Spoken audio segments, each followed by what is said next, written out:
Hi everyone.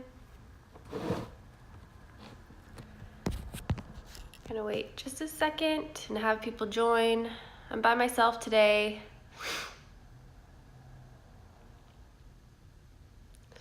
Ellie's enjoying the sun in Costa Rica, so by myself.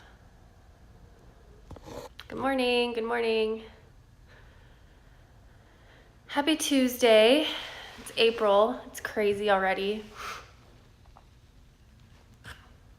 Hi. All right, so I'm Abby. Like I said, I'm alone today because Ellie's soaking up the sun in Costa Rica, which I'm super jealous about. But we're hoping she's having a good time, especially after the week she had last week, and just thanking God still every day that she's okay after her car accident, and that she's able to go to Costa Rica and actually just enjoy it and not be sore or hurt or anything. So we're glad she's doing well. I just want to start out with the positive stories I have today, kick off this Tuesday on a good note. And I like this one because it is close to spring break time and just passed, but all these kids go to beaches or wherever they go, I guess skiing, and it's just known to be a party. And this story stuck out to me because this 19-year-old Joshua Caraway went on spring break to Miami, which I'm sure can get pretty wild for spring breakers during that time. And instead of partying with his friends all day, he took trash bags to the beach and picked up trash everywhere he went and made that his thing for the week. And I thought that was really cool. And obviously, people started to catch wind of it, and a police officer wanted to honor him. He ended up having to go home the next day, but someone captured a photo of him on the beach picking up trash on his spring break and posted it, and it went viral. And not even an hour later, there were 20 plus kids out there with trash bags picking up trash all over the beach. And so it's just a reminder, especially, with My Saint, My Hero, we want to make kindness a trend. And it's really cool that this one act of kindness just carried on and turned into so much more.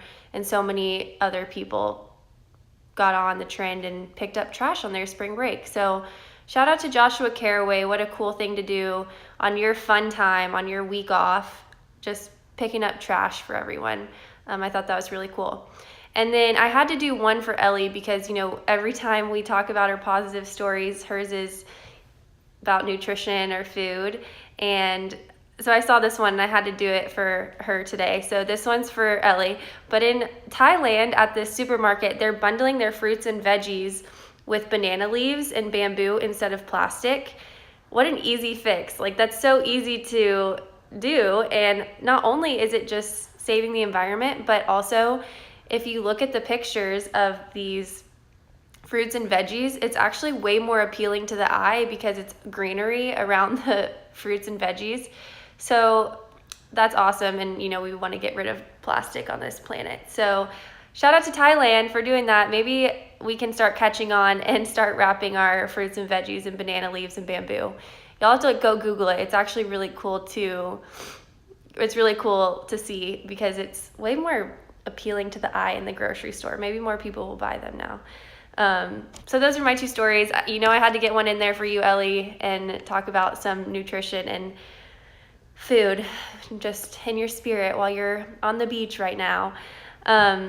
So that'll be my hero of the day today is probably Joshua Caraway, just because if y'all have ever been on spring break or seen kids on spring break, it's quite the party. So it's really cool to read that story that he took his time on his week off to pick up trash and started a trend, and more people did. So he's my shout out, Joshua Caraway. I'm going to move into Saint of the Day, which is today, April 2nd, is Saint Francis of Paula. And he has a cool story. So when he was 13, he had a vision of a Franciscan friar, and he entered the convent of the Franciscan order. When he went on a pilgrimage to Rome, and when he came back, he found this super secluded cave on his father's estate, and he lived there for quite some time. And then he found this other cave, and it was even more secluded away from the one that he found on his father's estate, and he lived there for 6 years. People started to join his cave in there, and so Francis built a chapel and some cells to accommodate the people who were joining him. This group became known as the Hermits of St. Francis of Assisi, and later they were called the Minim Friars. And it really started to grow, and he just made that his mission to, lead these people. On Good Friday in 1507, he passed away after receiving the sacraments with his followers around him. And the thing that really stuck out to me about this, and I don't know why it took me in this direction, but sometimes when you read something like this, something really sticks out to you. And for me, it was that St. Francis of Paola was 13 when he had this vision, and he made it his mission in life to, focus on the Lord. And he was so young, and he devoted his life to the Lord. And as young people, we all just need to not be afraid to show who we are, and we all need to follow our hearts and our callings. And I think that's something that can be really difficult for people these days in this society, and just like trying to fit in, or, wanting to do something but being afraid to do it. And just this story of him being so young and just knowing that that's what he was meant to do was unbelievable. He went on this pilgrimage when he was 15. He just knew this was his calling. And I'm 24, and it's still hard for me. So I just think the message I took out of this not only is just honoring St. Francis of Paola, but just realizing that as young people, we all just need to really believe in ourselves and our calling, and, know if we have this feeling or a calling in life, not to be afraid to just do it and take that risk and jump out and follow our hearts. So I thought that was really cool. That stood out to me. And like I said, in this society, it's just sometimes can be really difficult. And even for me, taking that risk, or wanting to listen to your heart, but being afraid of what people will think. It's a really important message that I wanted to kind of talk about today. And I'm sure people can relate, even later in life, just not being afraid to get out there. So that's the saint of the day today. And yeah, I really like that one. So I'm going to talk about a quick story about a bracelet from this weekend. One of our good family friends was recently diagnosed with breast cancer, and I wanted to give her a bracelet just to remind herself how strong she is, and just know that she's always protected and loved throughout this process of chemo and radiation. And I had this little thought, and I know I think about this all the time, but when you actually really put your mind to it, it's pretty amazing that I just looked down at my watch the other day, and I had the bracelets on my wrist. And just sitting anywhere, like in a chemo chair, and you look down at your watch or whatever, you see those bracelets. I thought that was a really important, tangible reminder.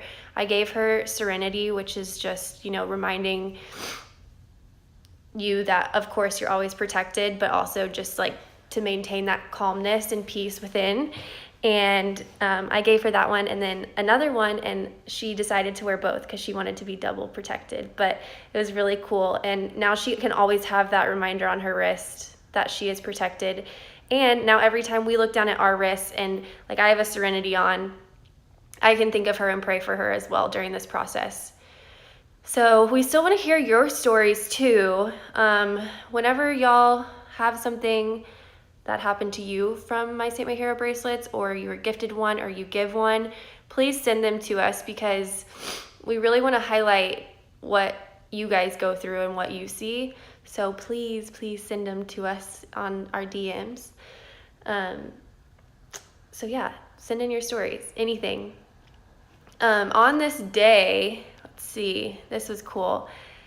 In 1917, the first woman was elected to U.S. Congress in Montana, Jeannette Rankin. So that's really cool. 1917. And then we always try to stay away from the negative, like the deaths or anything negative. But I had to say that on this day in 2005, Pope John Paul II died, and just in his honor to remember him today. And it was kind of crazy because last week we talked about him announcing World Youth Day. And so, yeah, today in 2005, he passed away. So take time today just to remember Pope John Paul II. For the piece I wanted to highlight today, I couldn't pick one. I wanted to just let you all know that we have new pieces on the website. They launched yesterday, so they're all live on the website.